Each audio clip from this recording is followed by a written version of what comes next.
So hopefully you like the title, Latest Scoop on the Poop. What I'm going to focus on in the time that I have is really more on the prevention side than the actual treatment component. So most of you are very much aware of what C. diff is, and the spread is an oral fecal transmission route.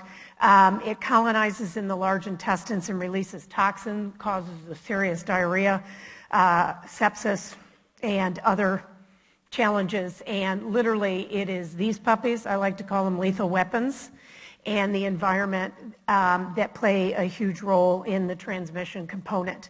However, probably the biggest risk factor is inappropriate antimicrobial therapy and the challenge that it causes, specifically with multiple antibiotics as well as fluoroquinolones as a part of that. And there is budding new research taking a look at our widespread use of PPIs and the impact that that gastric suppression may have on the microbiome and the challenges that that creates.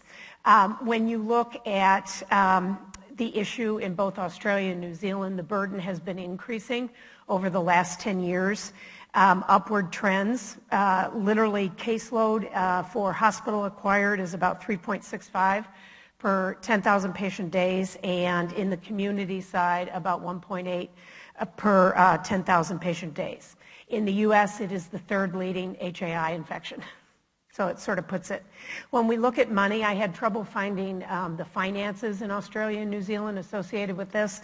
So I'll share some of the US. The cost per patient is about 6 to 11,000. Attributable mortality about 6 to 7%. Here's the big ticket item. If you develop CDI, you've got a greater risk of developing it again. And if you've had it twice, it goes up to about 55 to 60%. And so that's where treatment strategies of fecal transplants and things like that to help reestablish the gut or the intestinal flora is important. And it's looking at about 4.8 billion. So any effort on CDI prevention strategies really needs to stretch across the continuum. We can't do it in the acute care box. It has to go to the community and how doctors prescribe antibiotics and patients' recognition. So when you look at first steps to address C. diff, and I'm going to talk about these, the surveillance component, being able to differentiate. So in the US, we use a 3-day. To consider it hospital acquired or community acquired, and what I identified in Australia, you guys use a 48-hour time window. Appropriate testing of diarrhea, we'll have some fun with that one. Antibiotic stewardship is a critical component. Contact precautions, as well as how effective hand hygiene, which by the way is controversial and a challenge, and then the last, environmental cleaning. So on the testing side, there's a culture of culturing. We have to be mindful of how we do those cultures.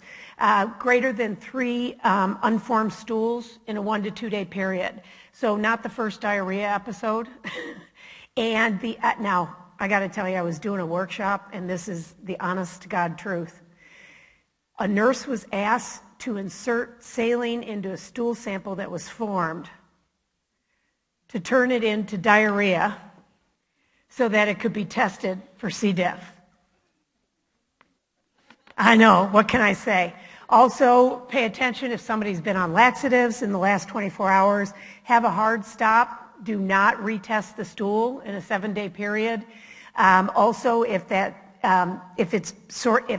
order has been there for 24 hours, that usually means somebody doesn't have diarrhea.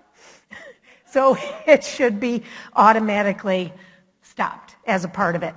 And how you do your culturing, a lot of the science has moved towards a 2-step process in the culturing. One, to get a quick idea and get them in isolation. And the second one is a more confirmable diagnosis component along with the clinical conditions. And so how many are doing a 2-step process on this or just the single PCR? I forgot to warn you, sometimes I interact with the audience. So antibiotic stewardship, creating a program of this is critical. By the way, this will also help your CAUTI world You know, when you address the culture of culturing and preventing and assessing urinary tract infections, because about 30 to 50% of treatment of CAUTIs are for asymptomatic bacteria. So it's an overuse of antibiotics. So the concept would be is to not handle these programs in silos, but really put them together to make the right thing happen. And that 30 to 50% is across the board of inappropriate use of antibiotics. And when we do something, either in a small or large hospital, we can make a significant difference, both clinically and financially. And Australia, and I believe this is also probably New Zealand as well, a combination established a commission to facilitate the antibiotic stewardship and meeting various activities in order to make that happen. In a study looking at utilization in the United States, in 323 U.S. hospitals, you can see that the fluoroquinolones in the third and fourth generation cephalosporins appear to have the highest risk. And when they did a model estimate, what they believed is a 30% reduction in the use of broad spectrums can result in a 26% reduction in CDI. But then you also have the sepsis challenge, and at least hitting the first or second antibiotic as a broad spectrum until you've been able to narrow that down. So there are challenges.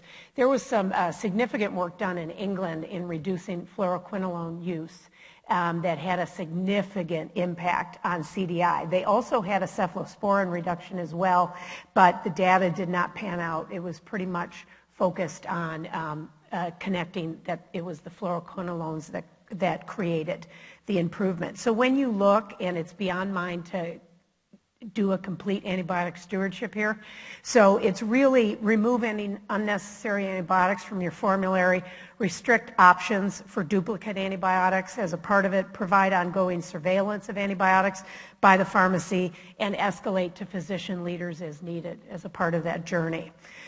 The other is proper hand hygiene and disinfection of surfaces. And so literally, there's no better way to say this, but we suck at hand hygiene. And the concept that we still have this problem 30 years later, even with the alcohol-based component and the success or better success with that. But with the C. diff spores, we have to move back to the full hand hygiene. And the problem is people don't take long enough to sing happy birthday when they're washing their hands. All you have to do is hang out in a bathroom for 5 minutes and watch people at the sink.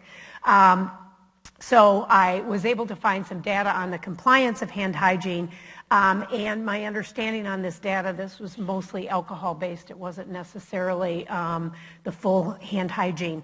And you're looking at, for Australia, about an 84% compliance rate, and for New Zealand, about an 83% compliance rate. And I can tell you that's better than ours as a part of it.